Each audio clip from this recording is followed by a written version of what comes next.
Welcome back to another video. Listen to TABANE talks about people around Ramaphosa who were busy encouraging the president to fire MKHWANAZI after what he said publicly. So this might intend Guti. They wanted him to misuse his power and fire someone who brought evidence to parliament. So true, so important actually. Right? Because remember, as he was doing that press conference, he was risking his job. Yeah. Right? Now there was nothing stopping, by the way, these politicians from firing him. In fact, there is a rumor. I don't like peddling rumors, but there's a rumor that there are people who are very close to the president who actually want to encourage him to fire MKHWANAZI.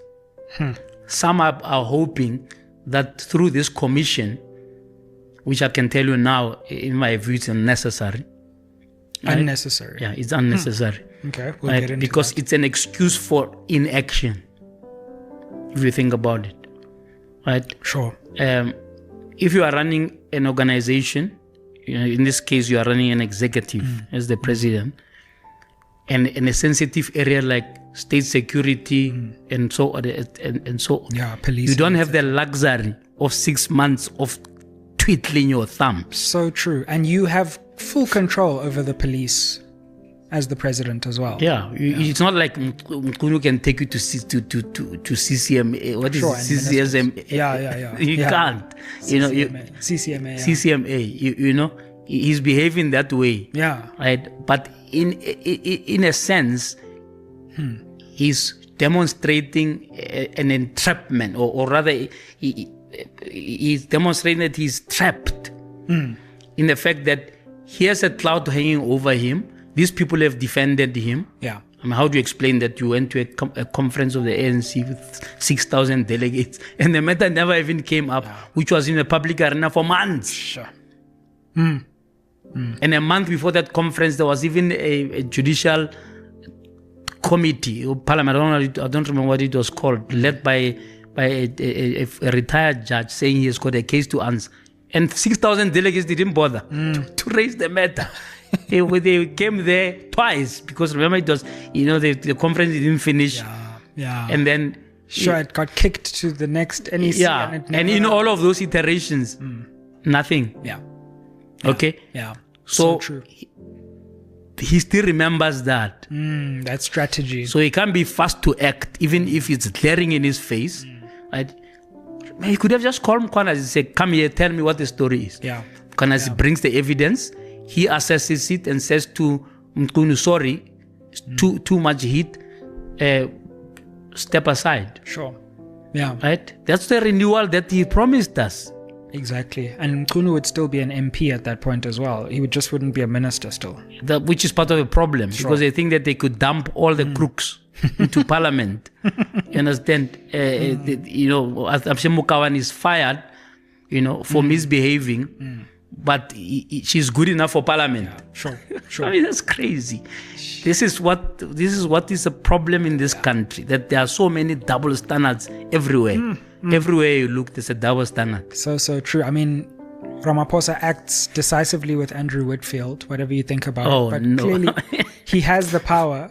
But then with Mkhunu, suddenly it's about a commission and we need to wait. And yeah. So why didn't you do a commission inquiry to inquire whether this chap defined him? Yeah. And this fellow says, no, but I wrote to you, you didn't answer me, He blue ticked me. So there's too much double standard.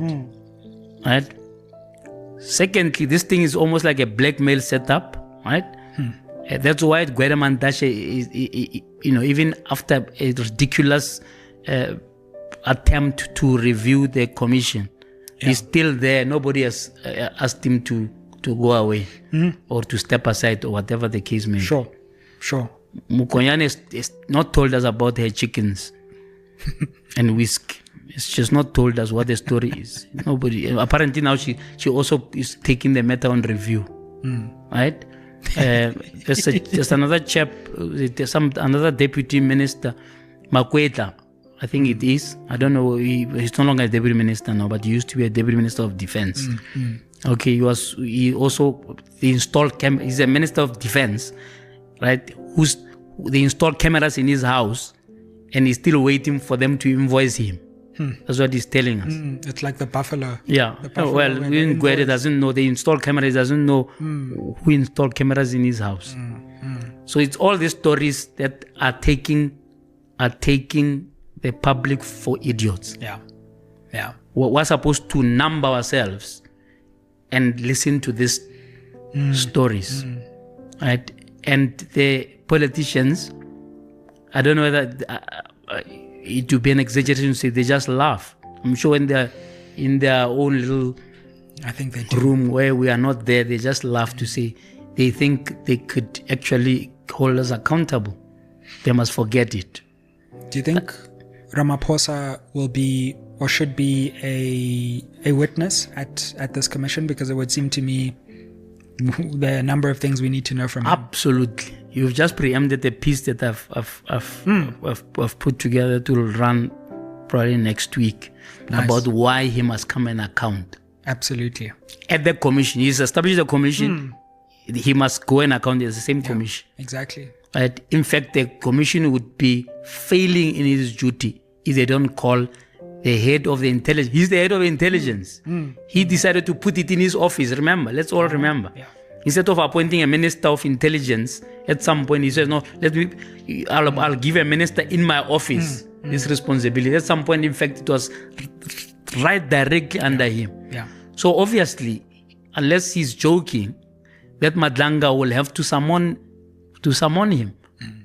Right, and we're gonna hear all sorts of stories about it's a sensitive issues of national security. Maybe they'll say off what is in camera. We're gonna hear all sorts of stories for us not to get the accountability.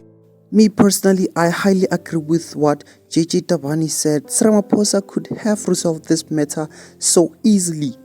He didn't have to bring up the commission. MKHWANAZI clearly has evidence. He should have brought MKHWANAZI to his office so that he can present the evidence. And then afterward, he makes sure he fires Mkunu.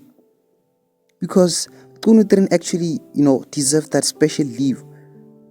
Because he's a friend with Ramaphosa, he got that privilege, to get a special leave, and he didn't have to, honestly speaking. They were busy putting blame on MKHWANAZI, saying that he didn't have to go publicly. He went to parliament. They blaming him, saying that he didn't go to parliament. But before he actually went and did that press conference, he went to parliament, but he was ignored. Now that he acted publicly, they have to talk about being fired. They don't have to fire this guy, Lieutenant General MKHWANAZI. Why would they fire him? So people around Ramaphosa actually, encourages Ramaphosa to make bad decisions, because if he fires MKHWANAZI, there will be hell, guys. Ramaphosa will be forced to resign, and there will be biggest marches in this country, because people actually, back up MKHWANAZI. They don't want him to be fired. So Ramaphosa needs to be careful on this one. Thank you so much for watching. Make sure you subscribe and notification bell.